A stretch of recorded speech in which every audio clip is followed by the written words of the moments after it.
All right. So intro-wise, benefits, as we know, are a critical aspect of the employee experience, and having strong benefits and L&D programs has been shown to measurably improve employee retention, productivity, and improve mental health and reduce absenteeism. Nonetheless, the return on investment can be really difficult to measure. Given the heightened inflation that Matt's mentioned, increase in market volatility, CFOs are asking more difficult questions, as you've probably all noticed, about the value of benefits.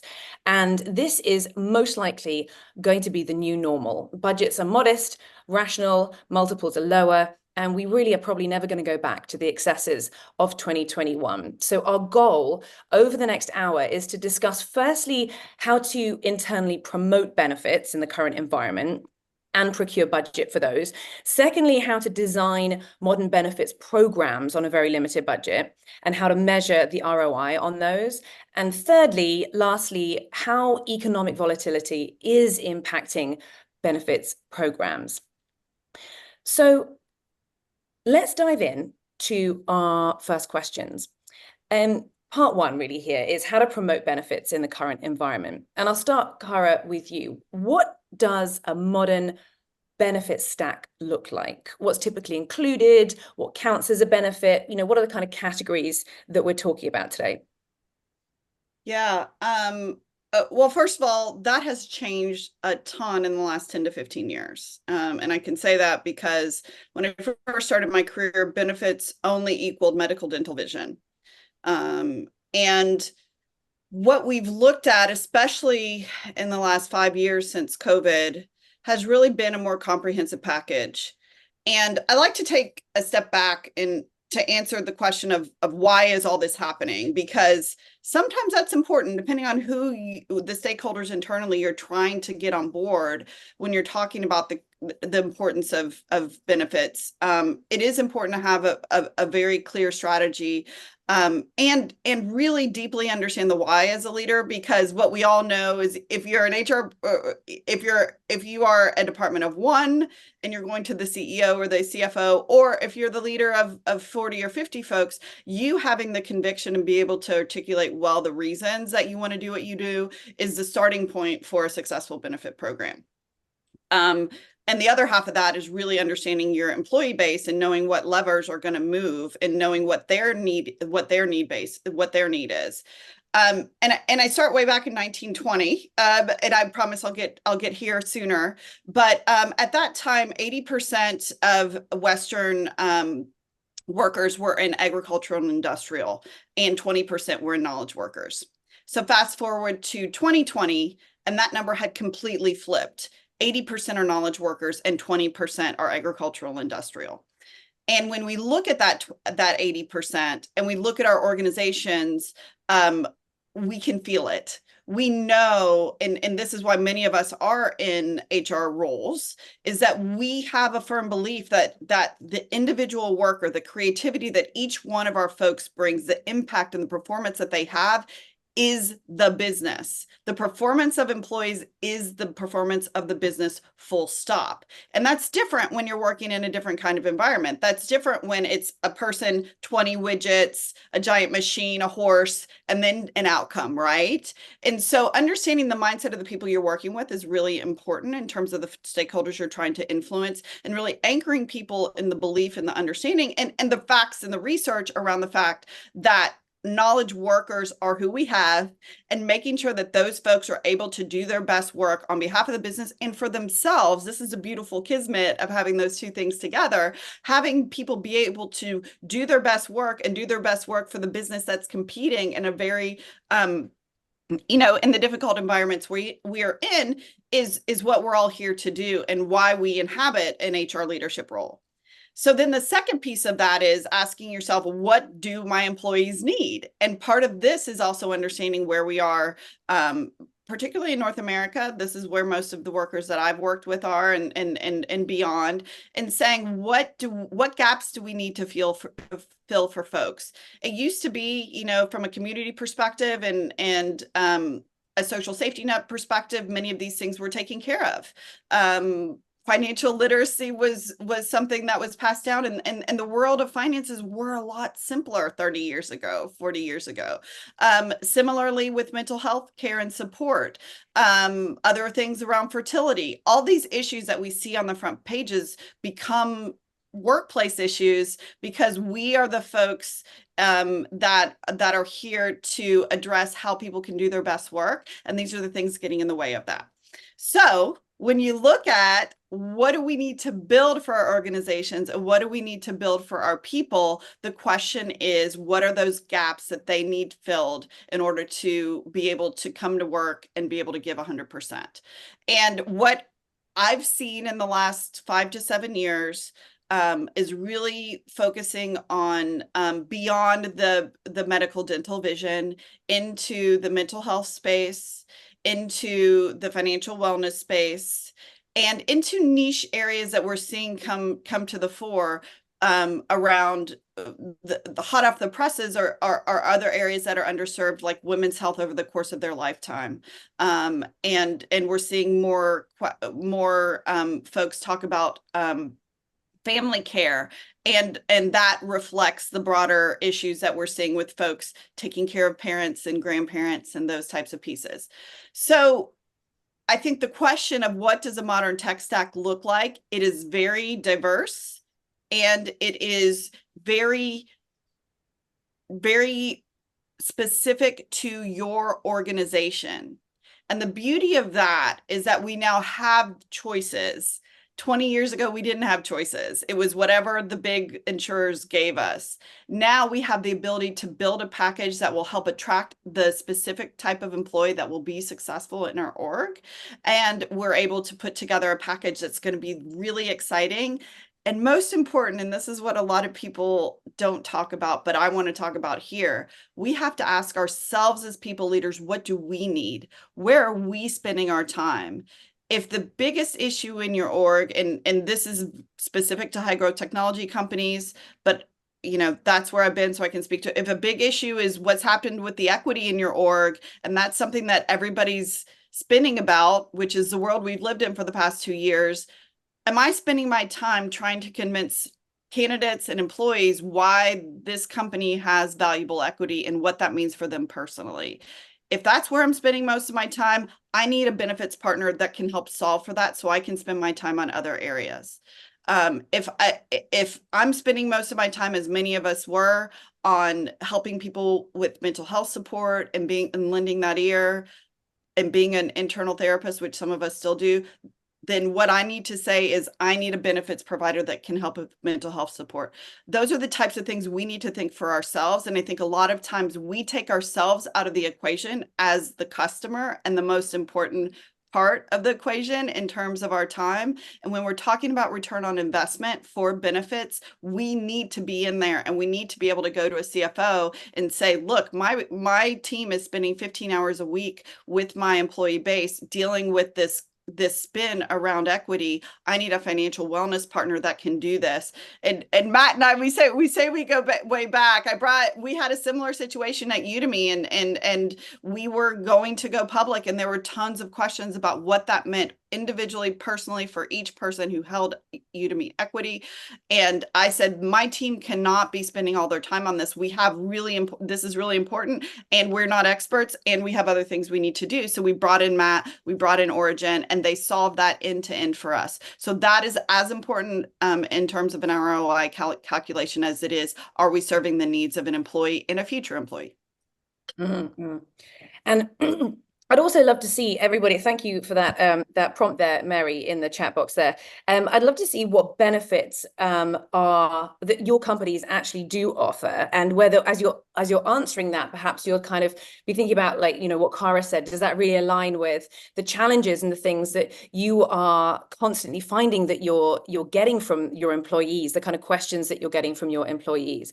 So do just take a sec to answer that poll. What benefits does your company offer? We're kind of interested to hear from your perspective what you have, if anything. And while you're doing that, Matt, perhaps you could actually, no, I'll just give people a second before I ask you the next question. I always love seeing these too, because this is also where I get more ideas, right? It's like, yeah. oh, oh my gosh, my team's been spending all this time in this particular, there's a solution. You're right. We should address that directly. Yeah, yeah. And it's amazing what's out there to help on a budget with these kinds of things, for sure. Uh really amazing, the different companies that are out there to help you put together this benefit stack really well on the budgets that you have. Okay, so I will end the poll there and have a little look at what we've got. Okay, share results so you can all see. Okay, so we've got a lot of course, mostly we've got health insurance, of course, of course. That's nice to see. You've all got like flexible hours on location. I'm sure that number's changed since COVID. Some of you, a good third of you, do have financial wellness programs, which is amazing. Retirement plans as well, childcare support a little. Okay. Matt, any comments on this? And also love to hear your thoughts on how do CFOs think about funding these types of programs in your experience? What do you see CEOs or CFOs needing to hear in order to fund these kinds of benefits programs that we're seeing here?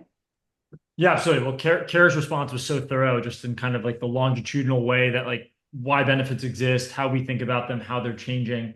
Putting my hat on as a founder and CEO of the company, when I think about benefits and the value of them, I think really have to look at the metrics that are important to that part of the company. So, for sales, it's really easy, right? Is this tool going to increase our sales like directly right now?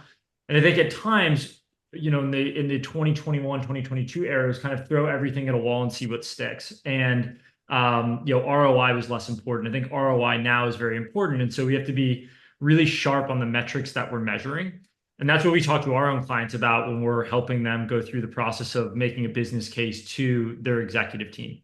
And most often, the metrics that matter are what's our close rate on candidates. So when we have a candidate that we want to hire, what is the win rate on that? So very similar like a sales deal. Like once we have an offer out, how many of these folks are saying this is where I want to go and spend my time in my career? And then the second one that's probably more applicable to this conversation is how long are people staying?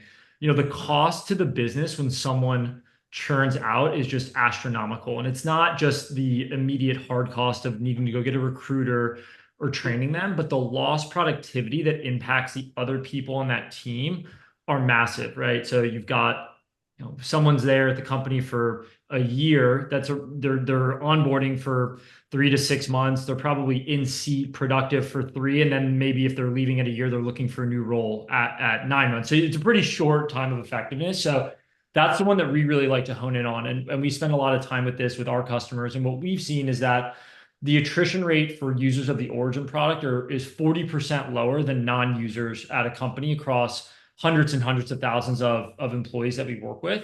That's not to say that Origin is the only reason for that, but what it means to us is that people who really utilize these benefits deeply, they are better employees, statistically speaking. They're more productive. They're going to stay longer. They're going to tell their colleagues about the business. They're going to be more positive in meetings. They're going to be the ones that give you the extra inch or mile when you really need it as an organization. And that's what I think gets me really excited as a business leader. And also what we share with the folks who are pitching us to their executives is look at the numbers here.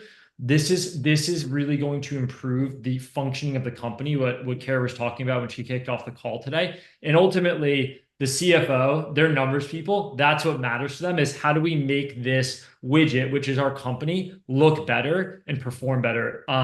So I would say very succinctly, know the metrics that you're trying to move and then come up with the structure of benefits that really help us move that metric significantly in a short amount of time. Yes. And is there anything specific that you find that you're doing to help your clients sell Origin's product to their execs, using like a specific example?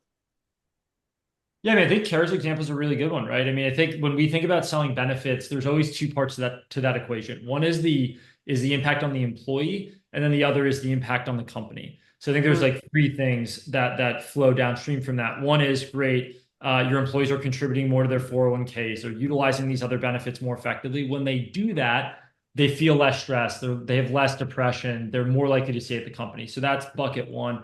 Bucket 2 is, hey, you're talking to your employees about investing for their retirement or their equity programs or their HSAs. that's a timely thing. Your HR team are not experts in these things. And there's also legal risk that comes into play here around advising people on equity structure. So can we reduce that amount of time? And then that ultimately flows into kind of the harder ROI component for the company, which is like by doing both of these things, the HR team is able to focus on non-benefit related items, related to the broader company. And then the employee base is going to stick with us for a longer amount of time. And I'd love As to an get add to that, sorry, Lucy, I see Go ahead, Scooter go ahead. asked a question. Any advice on how to reduce overall medical benefit costs? Any unique plan design ideas you have seen for this? Hi, Scooter. I'm gonna go back to what Matt just talked about because I've been doing benefits for a long time. I've also been very frustrated with the increased year-over-year costs with benefits. And I think it's fair for me to say I don't see a future state where the prices are going to be reduced significantly. Here we are and it's not changed and we've been complaining for a long time. What I've done is turned internally and said, how can I affect my experience rating for those of us that have group plans? And what can I do to, first of all, help my employees understand the value of the benefits that they do have? Because I think something that we do sometimes on the employer side is we just add on benefits or take the first blush. If somebody comes to me and says, and we have people complaining about deductibles, or we have people saying their HSA contribution isn't high enough, it's not covering their needs. Or we say, I want this fancy dancy benefit over on the side that that your company's competitor, those who you compete with for candidates has. We can get in that sort of arms race around benefits. And what the area I've been able to be successful in is turning to education, turning to who is that profile exactly. I love how you talked about, Matt. You said the folks that are using Origin and are the employees you want, right? These are the folks that stick around. These are the folks that understand deeply the value of the total rewards package that you've given them. These are the folks that are optimizing the different benefits that you do have. It's really a consumer issue and an education issue to start. And that's the only way, after 25 years of doing this, I've been convinced that we as people leaders can move the needle in total cost. So we'll talk more about that today. But for me, it's about going back and helping folks really optimize their total rewards, understanding what they have, understanding how to navigate the insurance and the benefits that they do have. And then what you will see over the course of even I've seen this over the course of 2 to 3 years when I've been at companies. You will see your experience ratings go down. You will see, wow, your broker, whoever you're dealing with, say that, wow, I'm able to negotiate a better price than you with you and your group than I am with other folks. It's incremental and it's critically important.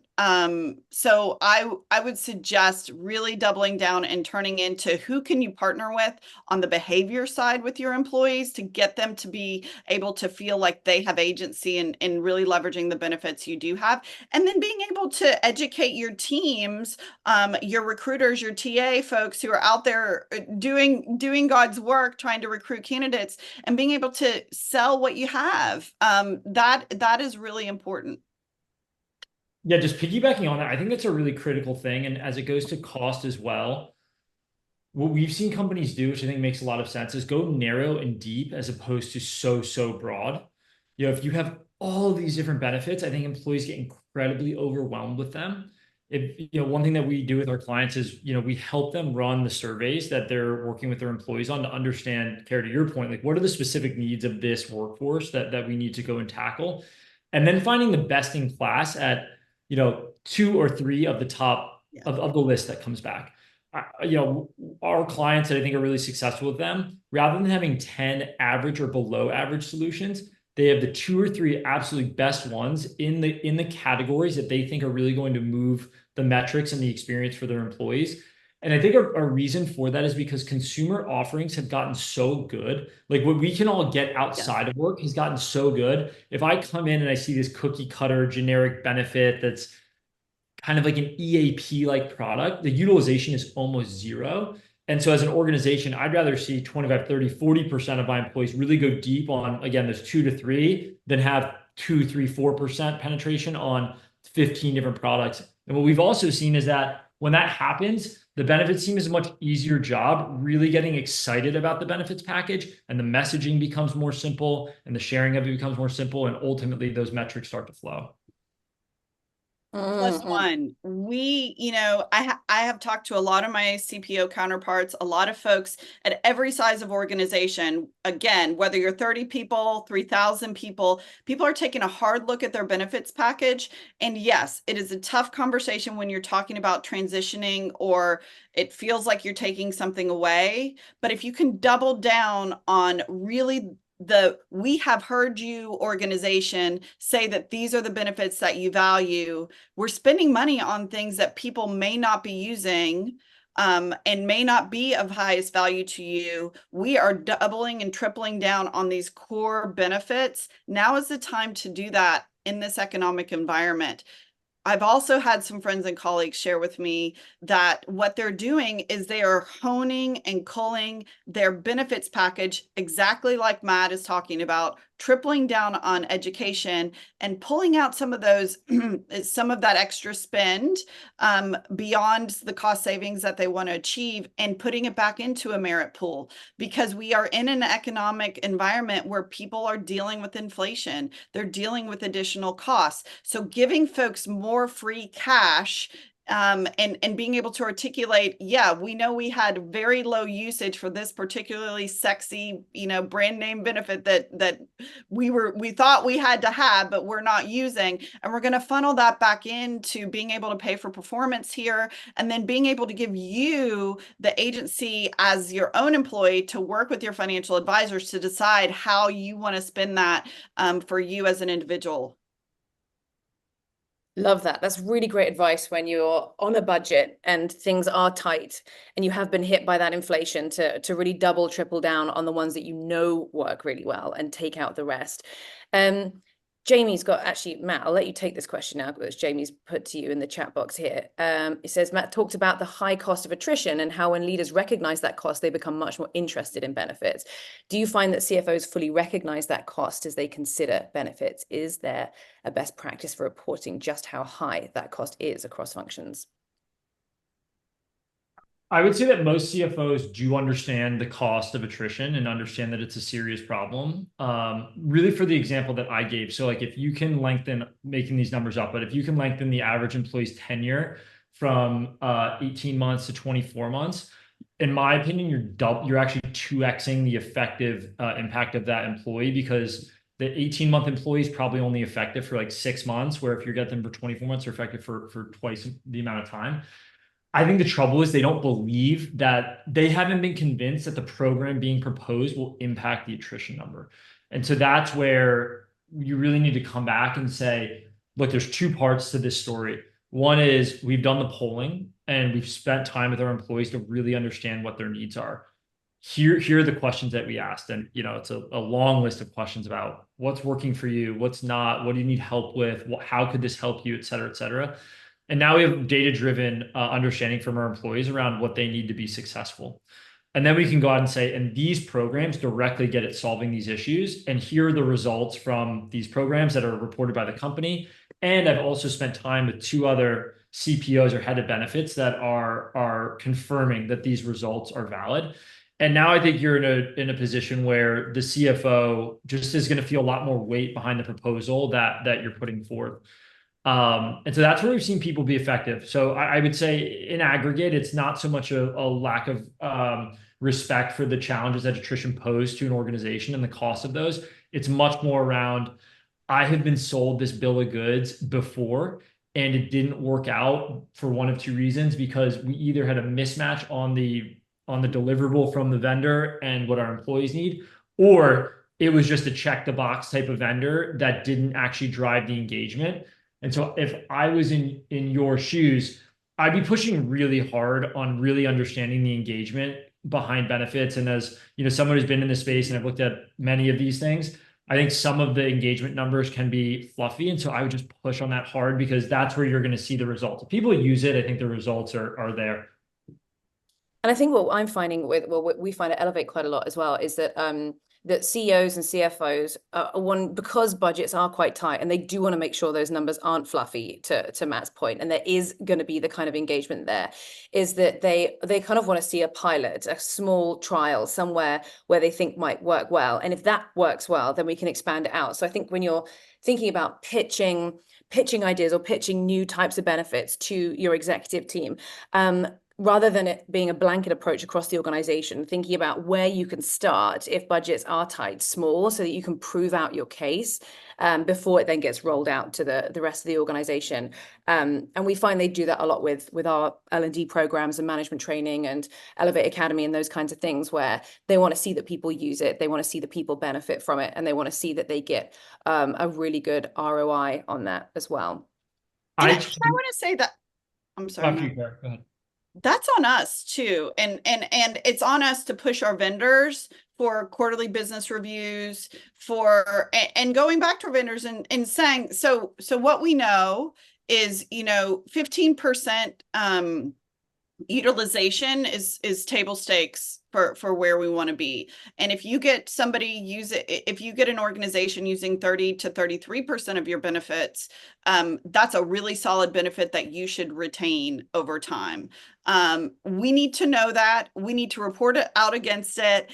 And we as people leaders have every right to go to our vendors and say, show me the utilization that you've helped me drive within this organization. Be my strategic partner. Help me educate folks on this benefit. That's how you get the value out of the benefits that you do use. And then it makes, by the time you get to the CFO discussion, I learned this very early in my career, by the time you get to the CFO discussion, it's a much easier discussion because the CFO knows that you've been pushing on this. We all agree on the numbers. Everybody feels very informed.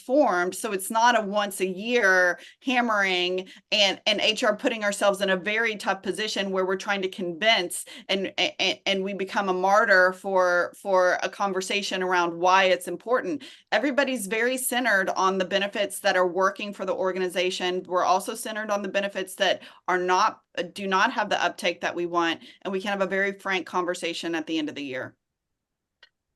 And all of that I think is so true. And piggybacking on the de-risking component of it, what we've worked out with a number of our clients, we've been doing more of this, is saying, let's structure this program for 50 people as a pilot over the course of 2 months, and then set up the success criteria at the start of the pilot to say, okay, if we get 30% utilization and NPS of 75, that will just roll naturally into the broader launch so that you don't have to go relitigate it with executives. And then at the get-go, you can just say, look, CFO, this is what we want to do. We're not really sure if it's going to work. So we want to try it with a small group. These are the metrics that we think would be really impactful for the company. So if we hit those, are we in agreement that we'll just roll this right into a larger rollout? We've seen that be really helpful because it is difficult to get time at the CFO. Their attention can be in a million different places. So if you can set that up from the beginning, we now would know what success looks like or failure looks like. And then boom, we're just rolling right into that kind of seamless rollout. I've also turned to the larger organization during times when we're bringing in new benefits or piloting a new benefit and said, hey, here's our metric. We need to know that 20% of you are going to use this and care about it and really value it, because otherwise it's not worth it for the business. It's not worth it to spend our money on this. This is an investment we're making as a company, as an organization, and an organization you're a part of. So being transparent about that has also been really helpful, and being really open with the organization about the usage of the benefits that we do have can help. If you do that on a quarterly basis, again, if you're an HR leader of one, it's something you can ask your vendors to roll up for you and just say, hey, I need these 2 things, like NPS usage for this quarter, tell me. And then you just put that in a little deck or a little spreadsheet and you share it out to the org. this is how you get the most for the benefits that you have. And this is also how you can explain when you need to pare back on benefits to invest in other areas of your business. And that I want to talk about this part. This is the hard part because it feels like such a takeaway when you get rid of benefits, but we're moving into an age, exactly like Matt said, where we have piled on the benefits over the past 5 to 10 years, and we need to get to more strategic benefits conversations, and we need to get to more efficiency around how we're using our benefits. Part of that is really educating our employee base on how certain use of certain benefits can help them from a tax perspective, really enabling and encouraging them to be that active consumer of the benefits that we are providing on the front end. And then the second piece is being transparent and open about why we're making the decisions we are, so that when we need to pare back on a benefit, people understand it makes total sense because 5% of the employees were using this. I would make the same choice. Right. I love that. That is such a good idea to be like open about what you're doing. Because I think sometimes we find, HR professionals are, everyone's heart's in the right place. Everybody Yes, wants we to want to do provide the right thing. something that is great for the company, that people will use, that like really helps them. And that's the place that everyone's heart is coming from. And they've also got this like, well, I need to be a good business partner hat on. We're not just going to be like buying this stuff for buying this stuff's sake. And I think a big piece that people forget is the fact that you can be open with your organization and say, look, we're doing this for you, and unless you use it and show us that you're going to use it, you will lose it. It is like absolutely up to you, and you're kind of voting with how you're behaving, but actually being super transparent about that and making sure that people do know why that you put it there, that it's there, and that it matters that they like interact with it as much as they can is huge. Otherwise, it just sits there and you know it's a benefit that's going to get great usage, and then it doesn't. And it's just so depressing when that happens. Yeah, I also think it'll motivate, in addition to just like explaining it, it'll motivate people to use these things as well. So I was just going to say, that's the biggest, yeah, FOMO is real. FOMO is, yeah, Yeah. Matt, we totally. got to, I think, 32 or 34% utilization of origin at, at my last two companies. And so much of it was word of mouth from somebody having a great experience going in and being like, oh my gosh, I just found 5K of money that I never thought I would, that I didn't know I would have, right? Because I Totally. worked with a financial advisor, I use the tools. So those are the types of things that really promoting internally helps, but it's easy for us because we just get to put out the message, we get to put out the information, and then folks can self-organize around that and share themselves. So we're not carrying that on our back as the HR as the HR function, which I'm so sensitive to now. We have had our numbers cut. We have our departments have shrunk. And so we have to have the right vendors, the right benefit provider, exactly like we're talking about. William, yes, we have to audit, we have to know that. So we can step into a role where we become more of the individual who is stewarding the benefits, and then we let employees activate around them, and we let our vendors do what they know how to do, which is help us and tell us how we can leverage them. Totally. One thing Yep, we absolutely. started doing, which I think has been really helpful, has been like sharing out a content calendar way, way in advance, to really help our customers get ahead of what do we want to communicate when. So like one thing that we do for all of our clients is we allow all of our customers, employees, they can file taxes through us. So, start off the year in January. That's the number one time of the year for people to think about their finances coming out of the new year. By the way, you can file taxes for free with this benefit. So like, that's an obvious one for us to plug into, but asking your vendors for lead time so that you can set up your content calendar for employees with what makes the most sense for you. So like mental health month, financial wellness month, and building that out is critical. Yeah, that's a really good. And actually, while we're on this, I think this is a really interesting topic about how you drive kind of interest and how you drive a return on investment across the organization. So content calendars, those kinds of things. When you've got something in your benefit stack which is new that you want to promote, that you've been transparent about, like how do you get utilization? Cara, have you found that you actually drive that throughout organizations? Because I think that's the hard part. HR can pick it, they can pitch it, they can win that pitch, they can roll it out, but like, yuck, then what happens? But a couple things. One is open enrollment. We know that I think sometimes we don't always engage our fellow leaders in really enabling and asking and even requiring their teams to attend open enrollment sessions. I'm not a mandatory attendance person, but I'll tell you, even I every year am pleasantly surprised. Oh, I didn't know that benefit did that thing. So education is really the biggest lever that we can use. The other piece is really working with our vendors. I've found that, they're the experts in these areas, and they're the experts in utilization of their benefits. And I've always found, at the beginning of my career, I spent way too much time trying to be the hero and trying to be the person that built all the programs and was carrying the responsibility for the entire org. I think moving into a space of humility, letting my vendors know, hey, I'm not going to have a million hours to dedicate to this. I'm looking to you to provide that content calendar to help me stay organized around this. Please remind me what other companies like mine are doing that are getting the usage numbers that you want. Leverage those folks to help you do your best work because they are the experts. And then finally, again, if you're asking your employee base, twice a year, quarterly, more than once a year, what benefits are working for them, you can reflect that back to the organization, and you can have employees tell their story of usage. I have had employees who have had amazing experiences, both with Origin, with things like family care benefits, with mental health benefits, even, who are open and willing to share those stories at an all hands about what those benefits provided. In the same way that we talk about compensation, that we spend time on salaries and promotions and leveling and cash compensation and equity compensation, these are dollars and cents for our organization. So we can and should be able to educate our employees and speak about it with the same level of effort. So let me just summarize that. I love that. So we're looking at like sharing a content calendar. We're looking at engaging your fellow leaders as well, making sure the execs are on board and they're really spearheading these programs.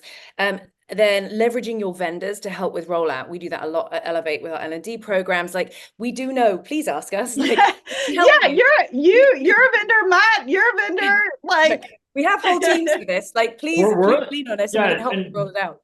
Yeah, we're really direct with that. We'll go to, in our process, we'll go to a customer and say, this is the playbook to hit 30%. And they say, well, we want to do these 4 things, but we don't want to do those 2 things. And we're saying that's totally fine. You should expect roughly 20% utilization. And there's literally, like, we know, the playbook well enough where it's like, if we can't, that's cool. We can do whatever you want, but this is how this will shake out, because we've done it so many times now. And I think the biggest thing like that we've seen is so impactful is if you can get a leader in the all hands to talk about using the benefit themselves.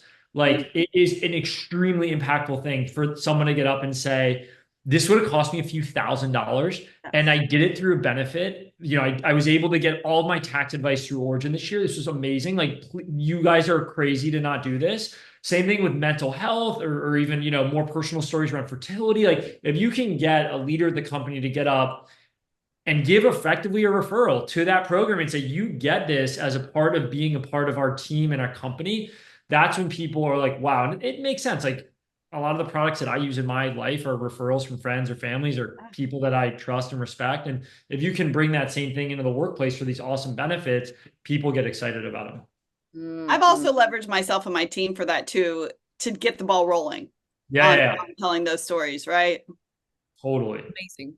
So we've kind of covered what we do, what benefits are available. We've covered how we want to like pare them down. About how, ideas that we can use to pitch the benefits that we want to provide in a more effective way to our leadership team, how to roll out these kind of benefits as well, and how to make sure that the company uses them effectively, and that you do feel that your work has got some payoff there, because it's so we hear this a lot from our HR teams. There's nothing more depressing than doing all that work and then it not working. And so I think all these tips and tricks and tactics are amazing. So I'm also interested to crowdsource this just before we go into Q&A at the end. If anyone has any other ideas of how they get folks to engage with benefits internally well, what they found has worked in addition to what Cara and Matt have shared today, please feel free to pop those in the chat box so that we can all learn from them. So as we kind of wrap up, I just sort of got one more question for the two of you, which is how are employee expectations sort of shifting as these programs become more commonplace? How have you seen a change in what people do expect from benefits? And I wonder whether there's anything actionable for the HR folks on the call out of that. Carl. Yeah, I'm happy to answer this. I personally think we're going to be entering a couple years where people are going to be really focused on financial wellness. I think mental health and wellness is still going to be something that is now completely table stakes. And I think family care is another area. This is support for the work that folks are doing to care for other family members. Those are three areas that I think are going to become those primary components. I think that a lot of the really fancy, wonderful benefit packages that were nice to have, I think people are going to be looking for optionality around that. We're seeing more with lifestyle savings accounts and other components that give employees choice in those areas. So I think what we will see is individuals who are looking for some core benefits that are really affecting their day-to-day. And then some of these other benefits may move more into the optional category. And we're seeing, again, LSA providers moving to more of a marketplace model where you as a company, and this is a way that you can really save on benefits without really taking away benefits, is you can work with an LSA partner and you can fund an account that then employees can use to opt into the specific benefits they want instead of having to provide a niche benefit for an entire employee base at that level of cost. That being said, we also, for things like financial wellness, I will never give up that benefit because it helps my employees use all their other benefits effectively. And I have said this when Matt's not on the call too. So having a financial benefit, wellness benefit, I think things like mental health and wellness as an additional benefit is really, really critical. And again, family care. Great. Yeah. Yeah, I agree with all of those things. And it is interesting how, I mean, the ones, especially around family care, the ones that are more female oriented as well, I think we've seen people index more towards and talk a lot more about, at least two, which is great. So we're going to take some questions. If anyone has some questions, either for Matt or for Cara, please do pop them in the Q&A there, or pop them into the chat box and we will pick them up. And as you think about your questions, I am just going to run our final poll here. And at Elevate, I think we're very passionate about training managers. We're passionate about all areas of managers' lives that we've touched on today, because really who you work for and how your company is set up is everything. And it really matters, and it changes how good you feel when you go into work and whether you go home feeling elated or really discouraged. And we partner a lot with companies to upskill their teams, as many as you know, through individual and group coaching. We do a lot of live facilitated trainings too, and scaled micro learning. And we focus on actionable content that really fits into your flow of work. So we'd love to talk about management training and L&D at your company and how to measure ROI, including walking through our ROI calculator if you're interested, and that would be helpful. And Matt would also love to talk to you about financial wellness programs. So let us know if you'd like if you'd like to talk with our team or the Origin team in the poll we've got here, and let's keep that conversation going. So questions wise, do we have any from anybody? If we don't, We must have done a good job, Lucy. I mean, you guys were so thorough. There's so much good content that we've had here. I do believe that benefits is top of mind. I do believe that we have an opportunity to really look at, as people leaders, to look at what we've got. I think we can pare back in a conversation around where people want us to spend our money. Do people want us to spend money on a benefit that's getting 5-8% utilization, or would they rather have us return that money to a merit pool? And then really helping folks with what is central to their concerns right now, which I think broad strokes is around mental health, family care, and financial wellness. Matt, do you have any final closing thoughts, either about the market that might be helpful for folks, or just kind of wrapping up anything we talked about today? Yeah, no, I think that that's really well said. I mean, I think that it's been a really everything that Kara said about benefits, I think is spot on. I think we're in this world where like the macro big rocks that people have to move are the things that companies are doubling down on. So the family care, the mental health, the financial, those are the core things that are really driving, the employee experience. Yeah, I think the realities is that the markets are going to be choppy for, a period of time, at least a lot of anxiety around markets, even through the first half of this year when markets were up 18% at one point, it just didn't feel good. Inflation was high, real earnings are down, real wages are down, corporate earnings are fine, but the outlooks don't look great. And so I don't know that anyone was in a position to say, we feel really good about where the economy is today or where it's going to go. And I think the last 2 weeks in particular have really shown how fragile markets are at the moment, where everyone is so on edge because people are concentrated in so many of the same positions. When they unwind, they can unwind really quickly and in a very disorderly fashion. I think when CFOs think about that, that just means, if I'm putting my CFO hat, I don't really know what the next couple of years look like. So I'm going to opt to be a bit more conservative. And I think that that ultimately flows through into this conversation and saying, okay, well, if we're going to be more conservative, that doesn't mean we have to take any less care of our employees. How do we make these two things happen really, really well? And so that's why I think this is just such a timely conversation. Yeah, yep, very true. And we found a lot of folks at Elevate that we're trying to work with are trying to like pare back budgets, but still want to be able to provide those kind of services to their teams. They want to make sure that they are being mindful about mental health, financial wellness programs. They're wanting to make sure that managers have what they need in order to support their teams as well. And also that they're being a good business partner to their executive team, which I think we've covered quite a lot today as well. Yeah, and I'd also add, like, if you think about a business and like the uncertainty that they're facing from the economic perspective, that's amplified times 10 for an individual.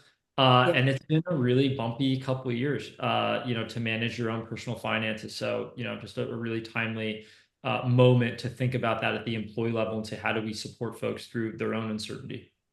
Yeah, yeah. And just to finish by saying that you're not alone. I mean, this is Oh, hard for everybody at the moment. And we hear it a lot, and we're here to support. So do reach out if you need a hand with any of it or thinking through any of it. Our team, Matt's team, Cara's team are here to help as well. And everybody, it feels like, is really struggling with paring these budgets down. So I really hope today has been helpful. I hope that you have some good tips, things that you can do slightly differently. Small tweaks sometimes in your communications go a really, really long way to resonate with the team, making sure that you're surveying the team and you're seeing really what they want, what they do want to go deep on, what they want to double down on. And it's been lovely to see you all here today. So thank you so much. Lucy, that was awesome. Thanks so much for hosting. Really, really Yeah, nice. thank you so much. you're welcome. Bye. See you soon. Take care. Ciao.